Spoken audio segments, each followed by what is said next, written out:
Hey everybody.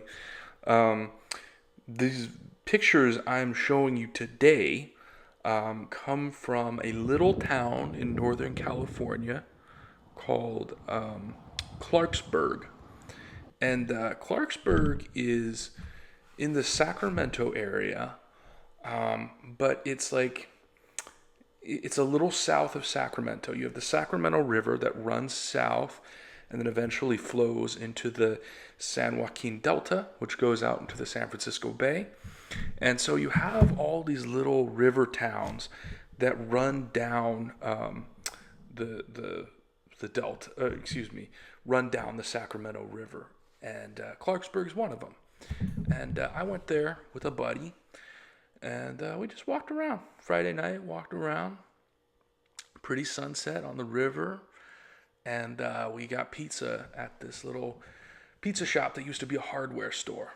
That was converted into a pizza shop, and I thought of that because what we're talking about today, and the kind of the purpose of this channel, microquesting, right? So when you go on social media, Instagram and stuff, you see all these people that have these channels and are creating content about going out and seeing these beautiful pictures or videos of, Yosemite or Yellowstone or Glacier Park or Glacier National Park or maybe British Columbia is gorgeous or maybe the Swiss Alps, right? They're just doing this high adventure stuff. And some of us are like that, and that's awesome. But that's not where I'm there yet. And most of us have jobs or school or life or whatever, and don't live out of our van and do the van life. And hey, no disrespect to anyone that does that. If that's something you can pull off and that's manageable for you, awesome, But that's not practical for most of us right now. And so I think what's so easy is for us to look at that and get swept up in it and almost try to live vicariously through them, but never actually really try to build up to being able to see any of those places ourselves or to really actually think that we could have an adventurous life. But I want to make the point that being adventurous isn't qualified by being able to drop everything and go mountaineering in the Swiss Alps or something like that, right?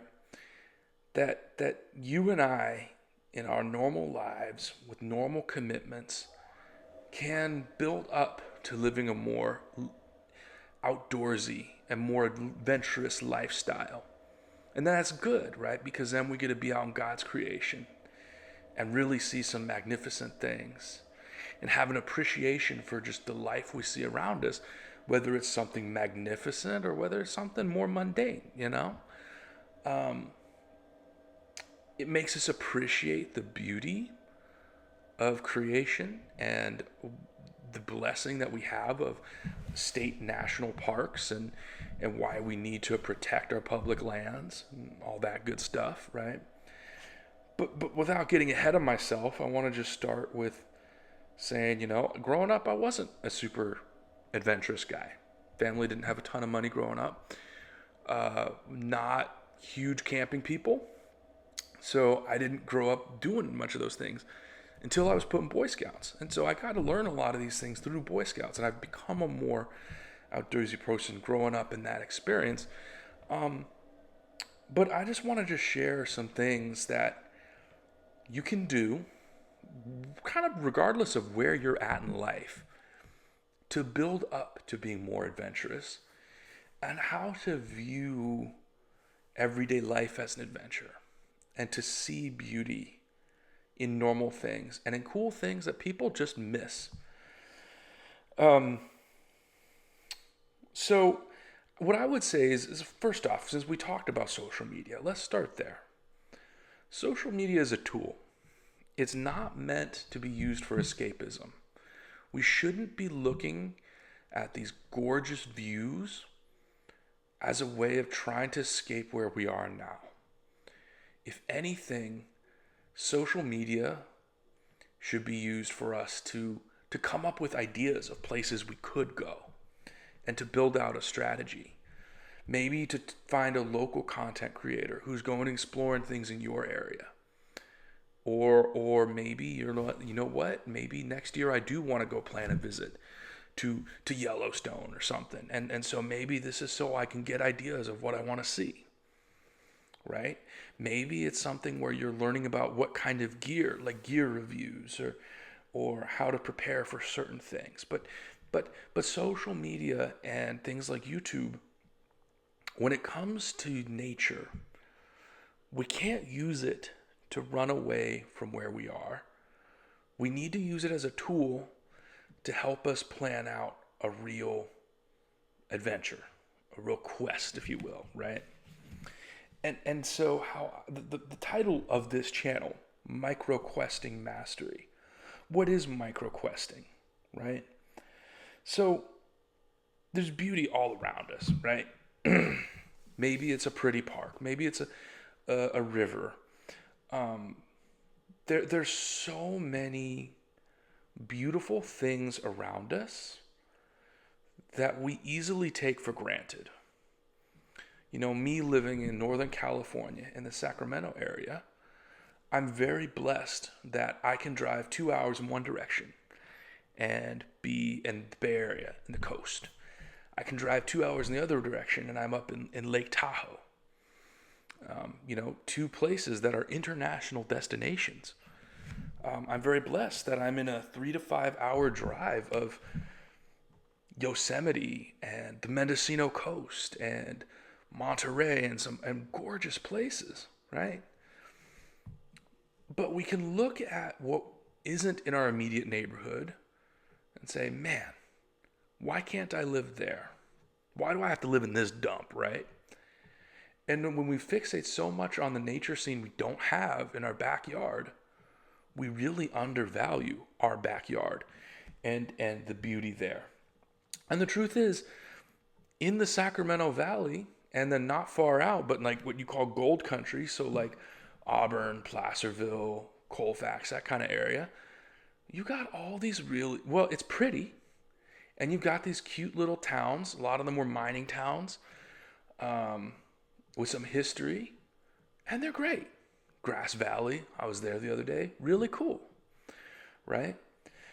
So, and then in Sacramento, closer to the Delta, you have these little towns running along the Sacramento River, and it's really pretty.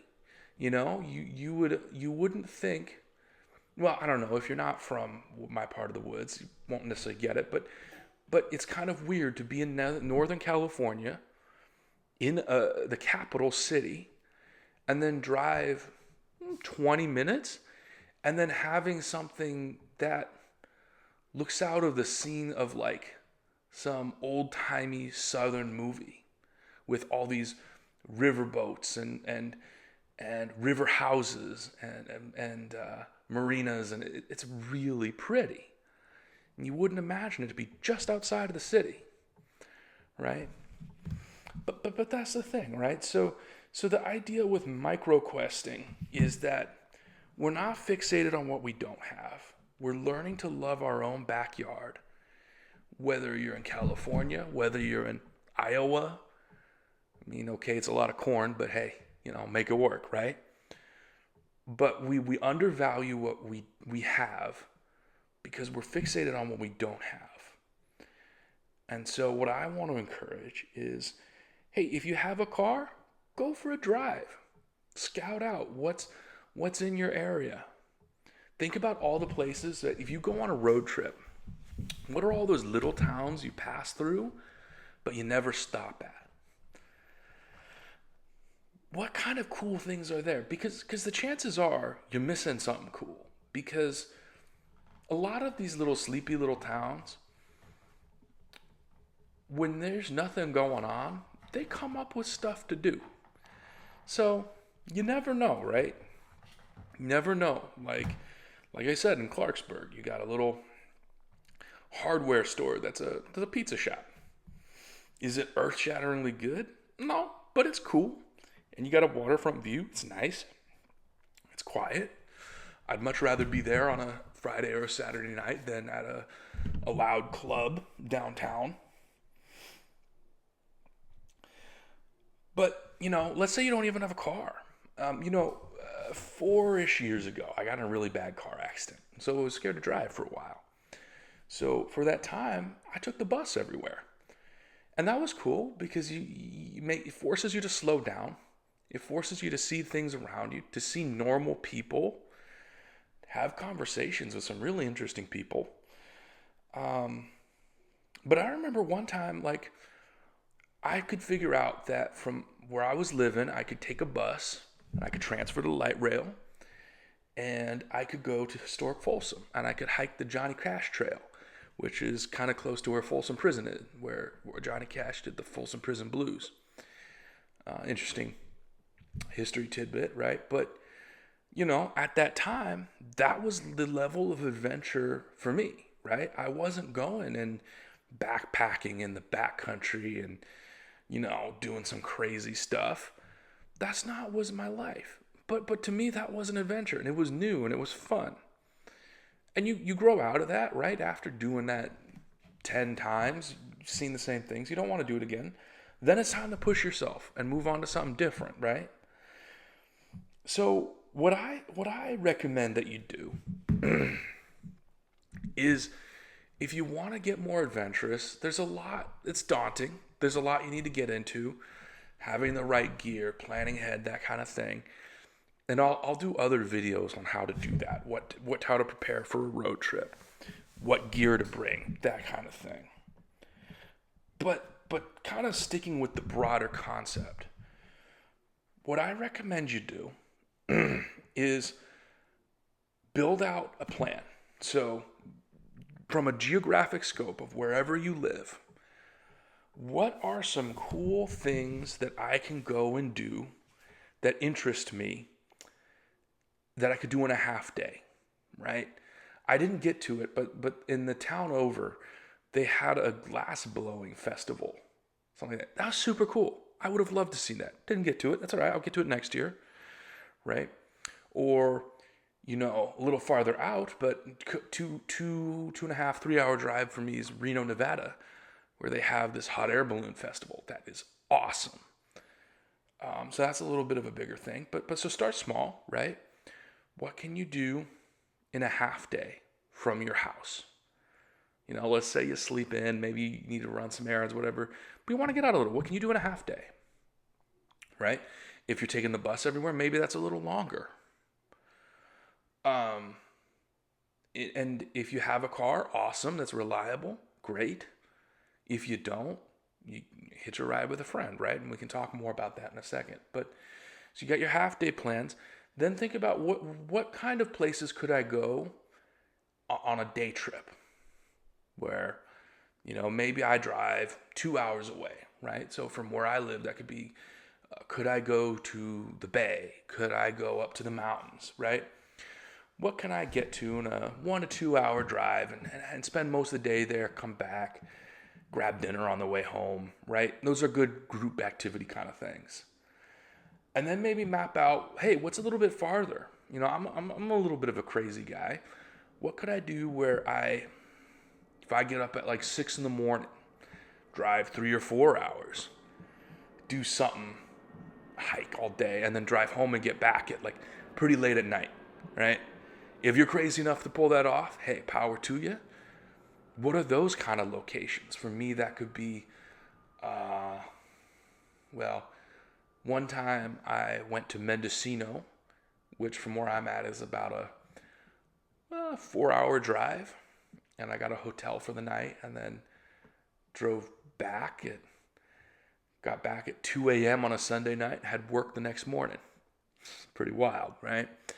So then you think the next level beyond that, right, is like, what are some weekend trips where if I got a hotel for a night, if I got a campground for a night, how far out could I go from there? What kind of cool things could I see from there, right? So you're mapping out all of these bucket list destinations.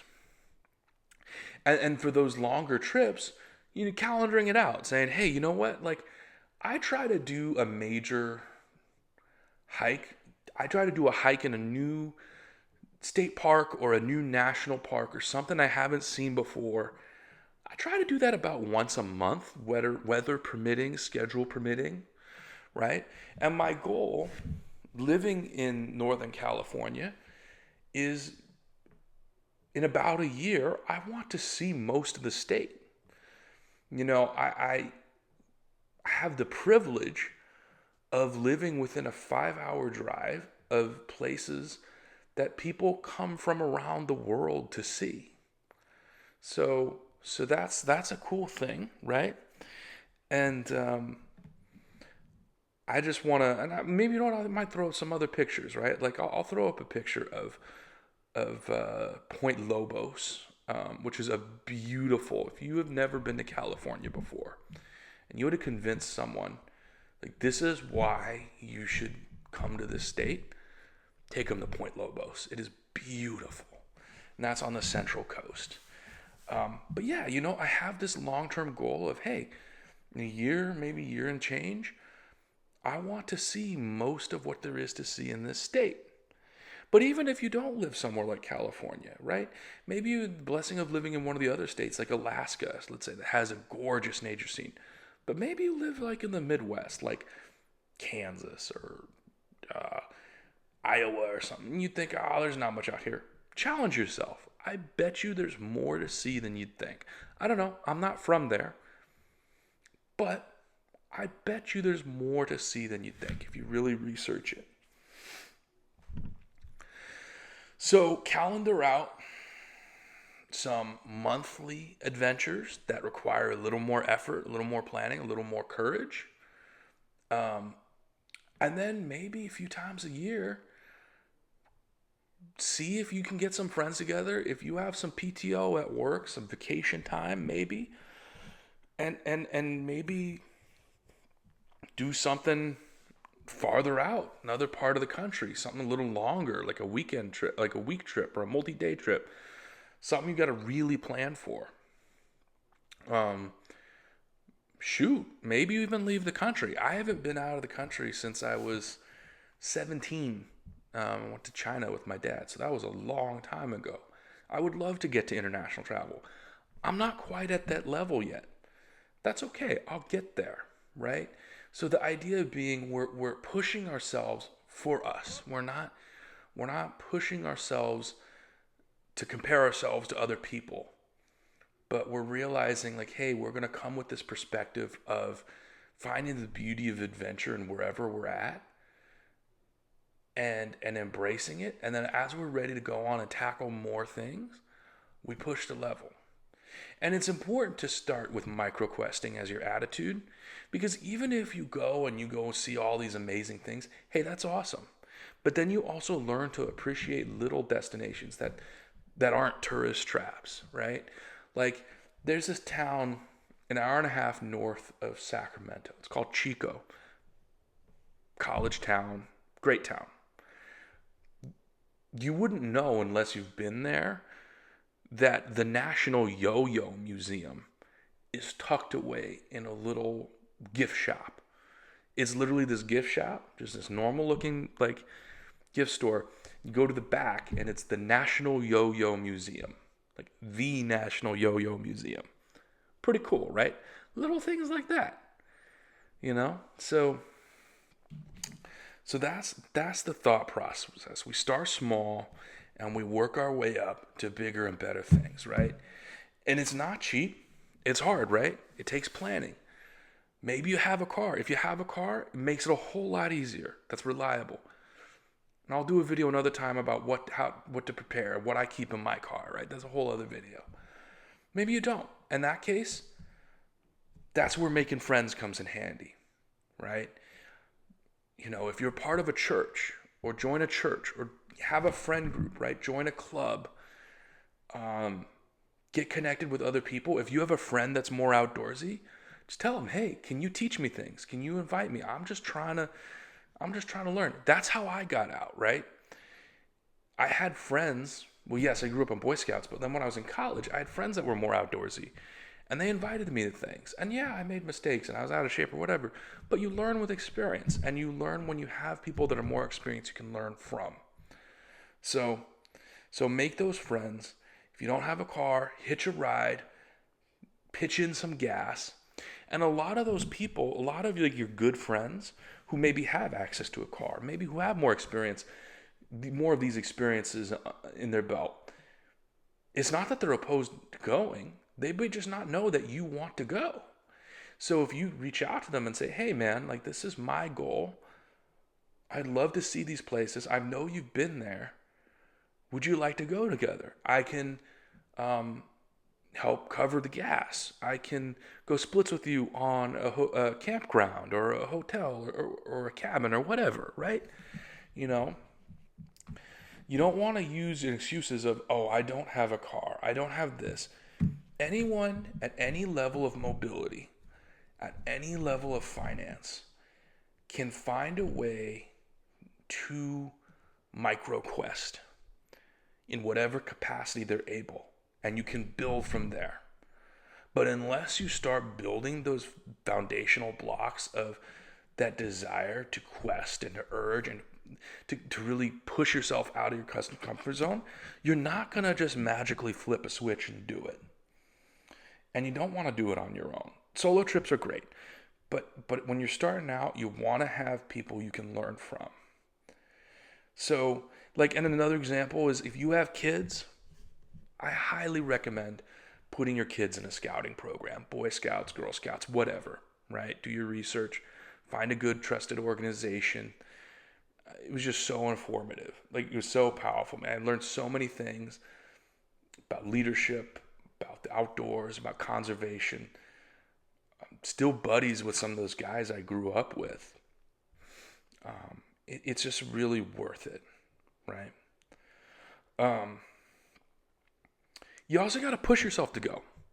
There are going to be days where, you know, you don't want to go. Or you're like, yeah, you chicken out. Don't chicken out. It's hard, but once you're doing it, once you're on the way, if you've prepared, and sure, bad things happen, and that's all right, but more often than not, it's like, hey, you know what? I'm really glad I came. I'm really glad I pushed myself. I'm really glad I did this hard hike, or I went a little farther out of my comfort zone this time. That's good. That's healthy. And then, you know, if you just keep doing that, keep plugging away, have a measurable goal, check back in a year, and you're going to see, like, wow, I'm actually way more adventurous than I thought I was. I've seen and done some really cool things more than I thought I did. I have things I can share with my friends. You know, it's you will find that you're going to be less and less envious of those people, those Instagram influencers, those YouTubers, because you're going to realize, hey, I'm on the path. I'm finding the joy in the simple things. I might share something on content creators I do like, who are more localized, who aren't necessarily trying to get some grand things, but they really embrace the beauty of just normal, everyday life. I might share some of that later, but I really want you to grasp this concept that for me, you know, yes, I've been able to travel halfway across the country. I've gone backpacking in the backcountry of New Mexico. You know, earlier this year I was in Lassen Volcanic National Park. I was in Pinnacles National Park. I got to go to Calaveras Big Trees and see some incredible old growth forest. See the Mendocino coast, right? And there's so much more to see. But it didn't start that way. It started with me 4 years ago saying, you know what? I'm just going to hop on the bus, ride 2 hours just to go to the town over, and then go to this little historic district of this town, and then go walk around the Johnny Cash Trail. That's how it started. And that now here's where I'm at now. So that's the idea behind microquesting, and we'll share more videos later. And I look forward to having you with me on this. Thanks.